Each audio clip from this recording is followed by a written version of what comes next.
Hello, welcome back. Thank you so much for being here. Today we are going to be testing out and creating 3 looks with the new Natasha Denona Bloom palette. So if you are new here, I absolutely love Natasha Denona. Her eyeshadow palettes are some of my absolute favorite things to review and test out, so I am always so excited to have a new one.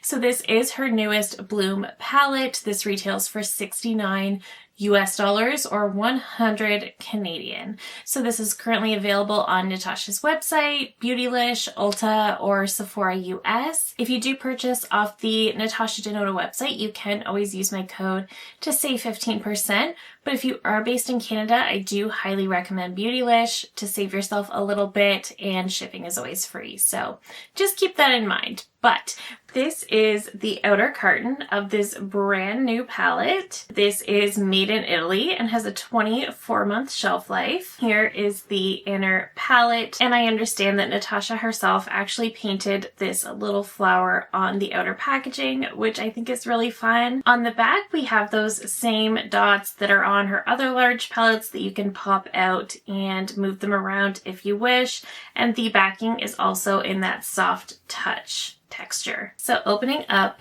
the palette, this is the absolutely beautiful color story. This has some beautiful pops of pink. We have some almost red leaning shades. We have some more golden shades as well. I do think this is a little bit warmer and a little bit peachier in person, but we will create 3 looks, and I will also share you a ton of comparisons toward the end. I did compare this to a lot of similar-ish palettes in my collection, but before we do that, we can get into some swatches. So going left to right, we have Fluorescence, which is a metallic medium vivid tangerine. Bark is a matte medium dark gingerbread brown. Keen is a matte light medium nude tangerine. Wren is a matte medium coral pink. Fleur is a duochrome light pink with icy ivory shift, and this is a metallic. Crisp is in her sparkling foiled formula. This is a duochrome coral with gold. Lush is a sparkling foiled, and this is a light nude apricot. Brick is a matte medium bright terracotta. Rue is a sparkling foiled formula, and this is a metallic medium light burgundy. Floss is a matte medium vintage rose. Petal is in the new silky matte formula, and this is a light salmon. Ember is a sparkling foiled medium brick. Robin is a silky matte, and this is a medium dusty coral. Clover is a silky matte, and this is a matte dark vivid burgundy. And the exciting shade in this palette is Equinox, which is a sparkling foiled formula. This is a duochrome peach with turquoise blue shift. So this color story does look very, very beautiful. And if you have watched my channel in the past, this color story immediately speaks to me, and I am so excited for that. So let me zoom you in. I'll create a different look on each eye. I will take those off, and then I will create a look to wear for the rest of the day. And then following that, I will get into all of those comparisons. All right, so zoomed in nice and close, and I feel like there are so many different things I want to do. I feel like this color story is absolutely stunning. I'm just very excited about it. So let's get started. I think the first thing I want to do is I want to take Petal. I'm going to start with that one. And honestly, I can see myself starting with Petal a lot, just because I do love to start with a very, very pale shade like that. And I'm just dusting this one in the crease. But I do want to take some of it as well and just sort of dust it all over the lid to kind of help cancel out any darkness. I do just have my City Beauty lid lifting treatment down, but nothing else. So this will just create a nice smooth transition, and that really is a very perfect transition shade for me. It's not too much, it's not too little, but it's definitely giving me a little bit of definition. Next, I think I would like to go in to Wren, which is the shade right here, and I want to use this one on the outer corner, but I'm also going to use that as a crease shade as well. Just going to start building it on that outer corner. Now this is a palette I am actually really excited about. I know we have so many of these types of color stories, but honestly, this is my favorite type of color story. So I am immensely excited about this one. I will also be posting a review shortly of the new Vizier palette. That's also coming very, very soon. I do have that one. I just haven't had time to film with her yet. From there, I think I'm going to go into Floss. I really don't have a game plan for these looks, but this is kind of the color story where you don't really need to. Oh, this shade is really pigmented. It's applying beautifully though. It's almost just sort of melting into the other shades.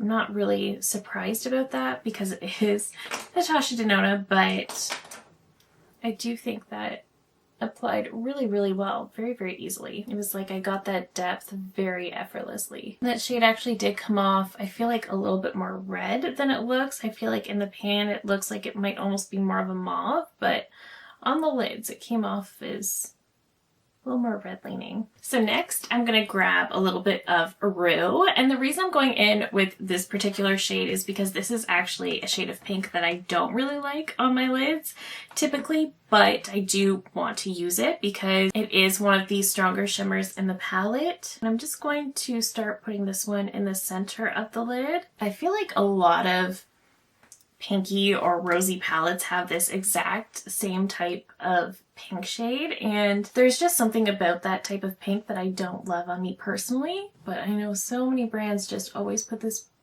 particular pink in their palettes. Alright, then I want to grab a little bit of Fleur, and I just want to put this one on the inner portion of the lid. And that really just softened that pink quite nicely. Just going back in to lightly blend those edges. I feel like I want just a little bit more depth on that outer corner. I'm just going to grab a little bit of Clover, and I just want to add this to that very outer corner. So I feel like that shade gave me just the right amount of depth to that outer corner. I'm just going to blend those edges just a little bit more. I feel like we now have a pretty nice gradient going on. Again, I don't love that type of pink that I put directly in the center of the lid, but I think paired with Fleur, it came together really, really well, and it kind of just gave it a really soft gradient, which I love. Let me quickly pop off camera. I'll pop on some mascara and then I'll come back to show you the finished final look, and then we can get into look number 2. Okay, so we are back with the finished look number 1, and I think it's cute. I think it is very, very simple. I do like to try to keep my looks pretty simple because realistically, day to day, I'm not reaching for every single shade in a palette. So I think this is fun. I think it's very, very simple, kind of like a little bit of a sunset vibe going on almost, but I do think it looks quite nice. But let's try to play with some of these warmer shades in the palette as well. We're going to create something that's almost basic brown. But I do want to kind of save this special shade here, Equinox. I want to do a halo eye for the third look, so I'm going to kind of wait for that. So for this look, I'm going to start with the shade Keen.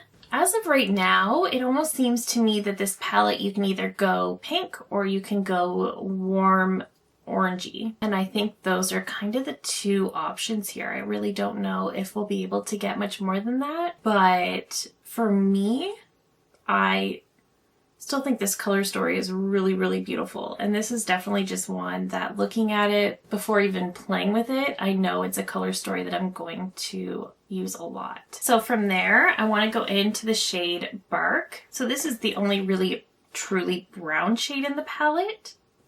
So we know I'm going to use this one a ton. And just sort of patting this on the outer corner, and I am going to blend it up a little bit as well. These are also blending very, very well together. And this palette actually comes at the perfect time because pink is my favorite color. I also love to wear pink, and also the day that I'm filming this, my birthday is next week. It's next Friday, and I have been trying to figure out if I want to film like a birthday get ready with me, and this palette might actually be perfect for that. So I am considering that for next week as well. Okay, I'm going to grab the shade Fluorescence on a finger, and I'm going to add this one all over the lid because in the palette it looks more pink, but when you pick it up it's really more of a peach. I'm just taking this one all over the lid. That's a really, really pretty shade.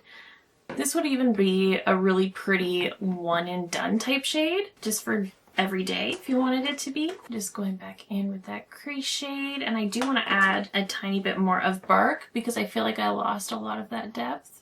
Yeah, this is really pretty. This could be such a pretty shade just all over the lid, maybe a bronzer in the crease. Keep it simple, but that would be such a beautiful shade for that. But I do want to go into Lush. Now, Fluorescence is a basic metallic, but Lush is the sparkling foiled formula, which is one of my absolute favorite formulas from Natasha Denona. I think the first time we saw the sparkling foiled formula was in the Yucca palette, maybe, don't quote me on that.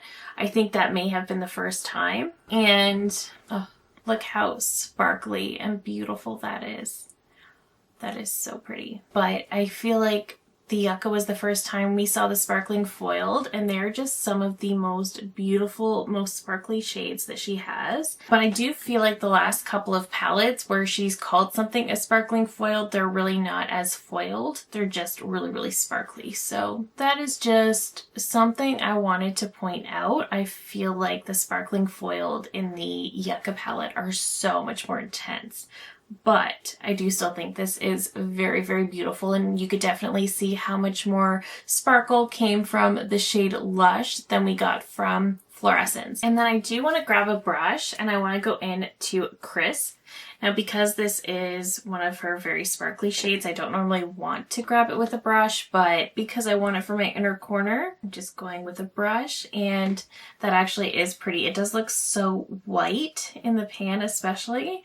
But then on the eyes, it has such a pretty peach shift. And it is a very, very obvious shift on the eyes. It's not at all obvious in the pan. It's actually quite unassuming, but you can definitely see that once it's on the eyes. All right, so that is the second look. Also kind of giving me a bit of a sunset vibe. But I do think it is definitely a little warmer, a little more golden. Over here we have much more pink. But let me pop off camera. I'll pop on some mascara. I'll show you the finished look number 2, and then we can get into look number 3. Okay, so here is the finished look number 2, and it is your classic warm toned sparkly eyeshadow, but I do think it looks really pretty, and it's definitely something I would wear regularly. I also have the pink one on the other side, which I do think turned out quite lovely as well. I do kind of favor this side a little bit, but I do think they both came together very well. They're both very, very easy to do, very, very simple, and all of the shades have performed very, very well so far. So far I'm really, really liking these, but let me take these off and then we can get into look number 3. Okay, so for the third and final look, we are definitely going to be playing with Equinox, and I think it's going to pair beautifully with Clover, but I do want to start creating the base for that halo effect. So I think I want to start with Petal, and I kind of just want to put this down in the crease to slowly start building our base. I do love a good halo, but just because Clover is a little bit more purple leaning, I'm not 100% sure about this choice, but I'm gonna commit. It's been a minute since I've done a halo eye anyway, so I kind of just wanted to, I was kind of just craving that today. So from there, I think I'm going to go in to floss, and I'm going to start with this one on the inner and outer corner, making sure to bring it up high enough. And I am going to buff it into the crease, but only about halfway, being careful to stay away from the very center of the lid as well. I'm just grabbing a smaller brush to go into the inner portion, just kind of lightly packing that on the inner corner and then bringing it up just a little bit and going back to that outer corner because I did make the inner corner a little deeper. All right, we're starting to get that foundation down. It's so funny with halo eyes because it's such a trust the process kind of moment. I feel like no other eyeshadow look is quite as much of a trust the process as a halo eye. I feel like they just look so crazy midway through. And same thing on this side. These are all blending very, very easily. These are definitely her standard quality. And while the color story, you know, we've mentioned it's not the most exciting, most out there color story, it is an easy one, and it's one that you can just look at and easily think of something to do.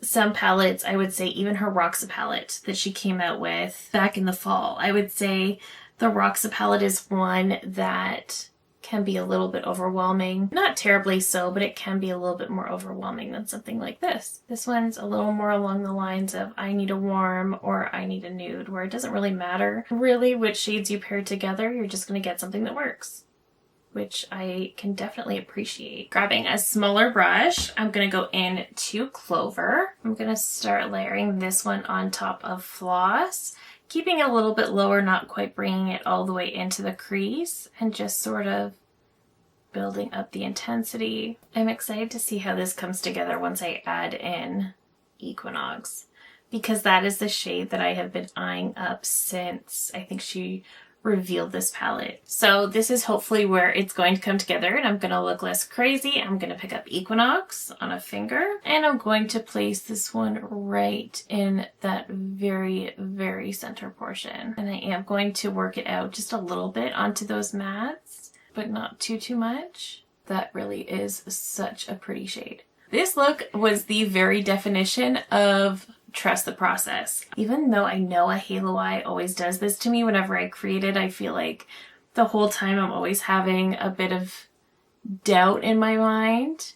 It always turns out really, really well, but I always have those doubts because they look so crazy initially, but everything automatically looks so much better, more pulled together. And Equinox really is very shifty. In some ways it looks blue, it looks purple, it almost looks white in certain lights, so it's such an interesting shade. All right, so let me zoom you out. I will clean this up a little bit, and then we can get into those comparisons. All right, so we have the finished final look, definitely a little deeper and grungier for me, but at the same time just kind of fun, and I really just wanted to play with that Equinox shade because I do think it is so beautiful and reflective and fun. Overall, I think this color story in general is just really fun. It's definitely something that I'm going to really, really enjoy. Now let's get into comparisons. So we have the new Bloom palette, and initially I had a lot of thoughts of this kind of looks like the I Need a Warm palette.